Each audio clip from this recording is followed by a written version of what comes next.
Welcome, dear friends, to a tale of a surgeon's unexpected journey that would change his life forever. Enjoy the story. Dr. Greg Thompson stared out the window of his uncle's plush office, watching the bustling streets of Chicago below. He barely registered the older man's words, his mind already drifting to the ski trip he'd planned for the weekend. "Greg, are you even listening to me?" Dr. Sam Thompson's sharp voice cut through his nephew's daydream. Greg turned, forcing a smile. "Of course, Uncle Sam. You were saying something about a small-town hospital?" Sam sighed, running a hand through his silver hair. "This is serious, Greg. Pinewood General is on the brink of collapse. If it closes, that entire community loses its only medical facility within a 50-mile radius." "And what does that have to do with me?" Greg asked, though he had a sinking feeling he already knew the answer. "I need you to go there, assess the situation, and get that hospital back on its feet," Sam said, his tone leaving no room for argument. "Consider it a test. If you can turn Pinewood around, you'll prove you're ready for bigger responsibilities here." Greg's jaw clenched. He'd been angling for the position of chief of surgery at his uncle's prestigious Chicago hospital. But this felt like a punishment. "For how long?" he asked, resignation creeping into his voice. "As long as it takes," Sam replied. "Pack your bags, Greg. Your train leaves tomorrow morning." As the train rattled through the countryside, Greg stared out the window, his mood as gray as the passing landscape. He'd traded his designer suits for more practical attire, dark jeans, a warm sweater, and a leather jacket. But he still felt out of place, a fish about to be thrown into very unfamiliar waters. His mind drifted to the file his uncle had given him. Pinewood, population 5,000. A logging town fallen on hard times. The hospital, once the pride of the community, now operating at minimal capacity due to budget cuts and staff shortages. "What have I gotten myself into?" Greg muttered, closing his eyes and willing the journey to be over. Hours later, Greg stepped off the train into a cold, drizzling rain.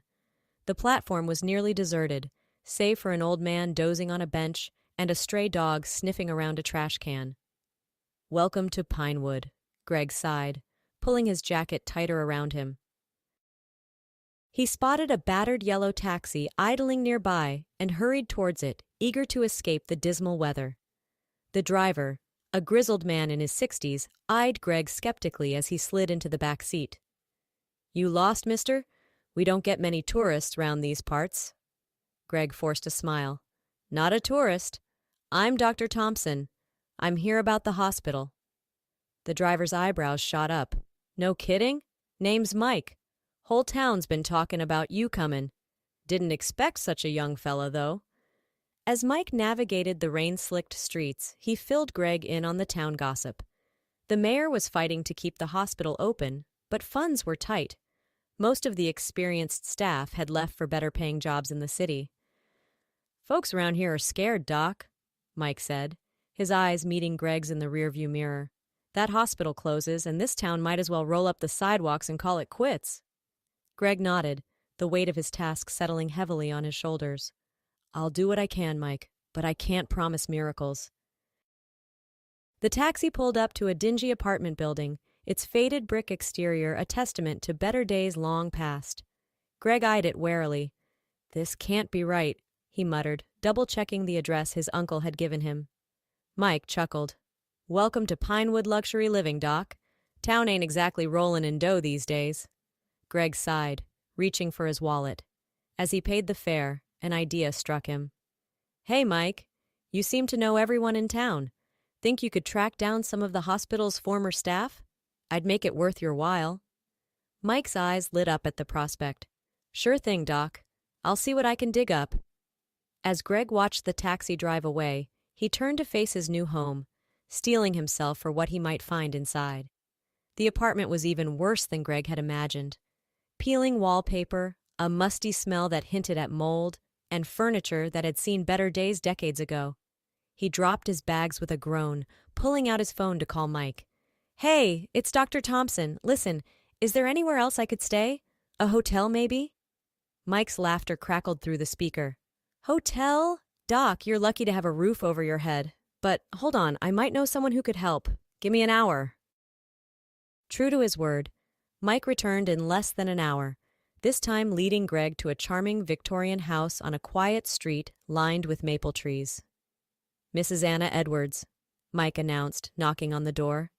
Former town librarian, sweetest lady you'll ever meet, and she's got a spare room she sometimes rents out. The door opened to reveal a petite woman in her 70s, her silver hair neatly coiffed and a kind smile lighting up her face. Michael, what a pleasant surprise. And who's this handsome young man? Mike made the introductions, explaining Greg's situation. Mrs. Edwards clucked sympathetically. Oh, you poor dear. Of course you can stay here. Come in, come in. I'll put on some tea. As Greg followed Mrs. Edwards into the house, a strange sense of déjà vu washed over him. Something about this place, this town, felt oddly familiar. But that was impossible. He'd never been to Pinewood before. Had he? The next morning, Greg stood before the doors of Pinewood General, taking in the faded paint and cracked windows. Inside, a skeleton crew of staff awaited him, their faces a mixture of hope and skepticism. Good morning, everyone, Greg began, his voice echoing in the nearly empty lobby. I'm Dr. Greg Thompson. I'm here to help get this hospital back on its feet, but I can't do it alone. I need each and every one of you to give it your all. Can I count on you? A murmur of assent rippled through the small crowd. Greg nodded, a small smile tugging at his lips. All right then, let's get to work. The days that followed were a blur of activity. Greg interviewed former staff members, pored over budgets, and worked tirelessly to bring the hospital's equipment up to date. Slowly but surely, Pinewood General began to show signs of life. 2 weeks into his stay, Greg called a staff meeting. The atmosphere in the room was markedly different from his first day. There was an energy, a sense of cautious optimism. You've all done an incredible job, Greg said, looking around at the assembled faces. We've made real progress, but the hardest part is still ahead of us. We need to prove to this community that Pinewood General is here to stay, that they can count on us when they need us most. As if on cue, the door burst open. A young secretary, her face pale with panic, rushed in. Dr. Thompson, there's been an accident. A little girl badly hurt. They're bringing her in now. Greg's training kicked in instantly. Prep or two, he barked, already moving towards the door. I want a full trauma team ready in 5 minutes. As he scrubbed in, Greg's mind raced. This was it, the moment that could make or break Pinewood General's future. He took a deep breath, centering himself. He could do this. He had to. The girl was wheeled in, her small body dwarfed by the gurney. As Greg approached, he felt his breath catch in his throat. There was something about her face, even battered and bruised as it was, something hauntingly familiar, but there was no time to dwell on it. Greg pushed the thought aside, focusing on the task at hand. All right, people, let's save this little girl's life. The surgery was grueling, a 5-hour marathon that pushed Greg and his team to their limits. But as he made the final suture, he knew they'd done it. The girl would live. Exhausted but elated, Greg made his way to the waiting room. A woman sat there, her face buried in her hands. As Greg approached, she looked up, and the world seemed to tilt on its axis. Eva? Greg whispered, his voice barely audible. The woman's eyes widened in recognition, then filled with tears. Greg, is that really you? Memories flooded back. A summer 10 years ago, a whirlwind romance cut short by his return to medical school. Eva. How could he have forgotten? Your daughter, Greg said, his mind reeling. She's going to be okay. The surgery was successful. Eva's sob of relief was cut short by a sharp intake of breath. Greg, she said, her voice trembling. There's something you need to know. Daisy, she's not just my daughter. She's yours too. The world seemed to stop. Greg staggered back, gripping the wall for support. What? How is that possible? Ava's eyes were pleading. Remember that last night before you left? We were careful, but 9 months later, Daisy was born. I tried to find you, but you'd changed your number, moved away.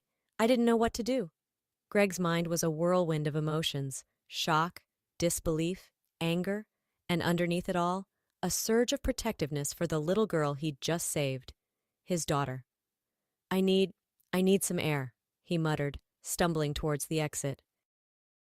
He found himself on the hospital roof, the cool night air clearing his head. How had his life changed so dramatically in just a few short weeks? He'd come to Pinewood expecting a simple job, a stepping stone to greater things.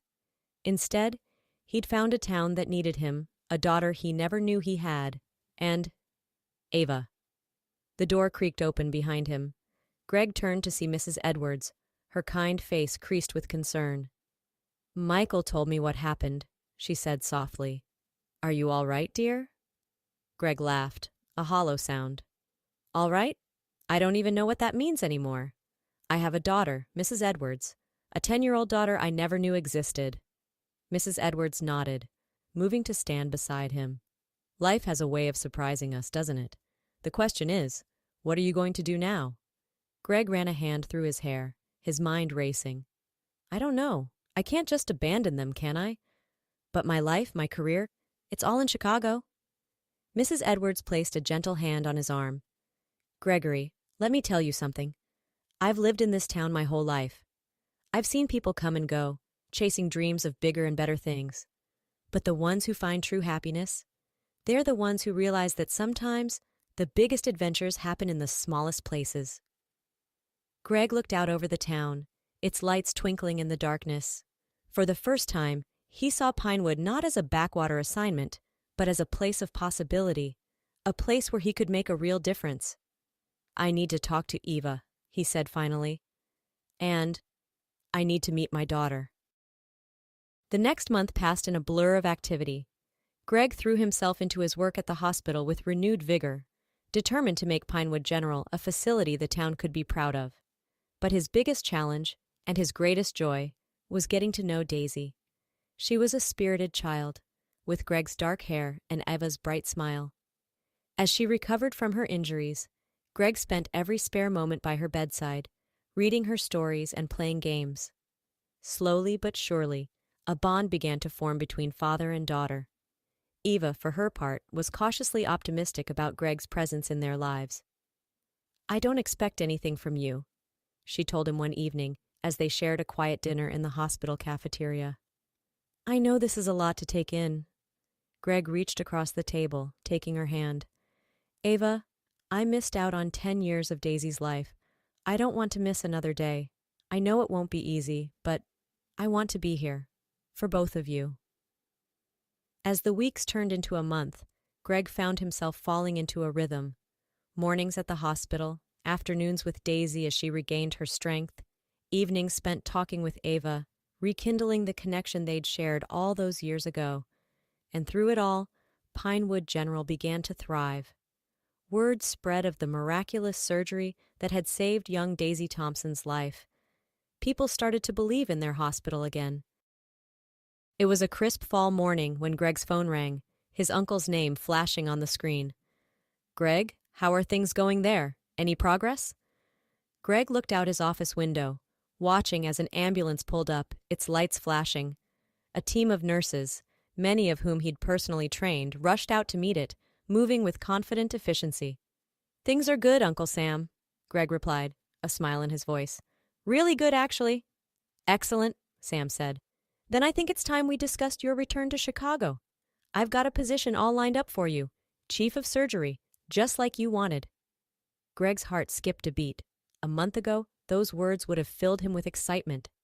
Now they filled him with a sense of loss. Uncle Sam, he said slowly, I appreciate the offer, but I think I'm going to stay in Pinewood. There was a long pause on the other end of the line. Stay? Greg, are you feeling all right? This was supposed to be a temporary assignment, remember? Greg chuckled. I know, but things have changed. I've changed. This town, this hospital, they need me, and I need them. As he ended the call, promising to explain everything to his uncle in person soon, Greg felt a weight lift from his shoulders. For the first time in his life, he wasn't chasing after the next big thing. He'd found something real, something meaningful. A knock at his door pulled Greg from his thoughts. Eva stood there, Daisy by her side, both of them smiling. Ready for lunch, Dad? Daisy asked, the word still new and wonderful on her tongue. Greg's heart swelled with love. He stood, grabbing his coat. "You bet, sweetheart. Let's go." As they walked out of the hospital together, Greg caught sight of their reflection in the glass doors. A family, his family, and beyond them, the town of Pinewood. No longer a punishment, but a promise of a future filled with purpose and love. Greg Thompson had come to save a hospital. Instead, he'd found a home.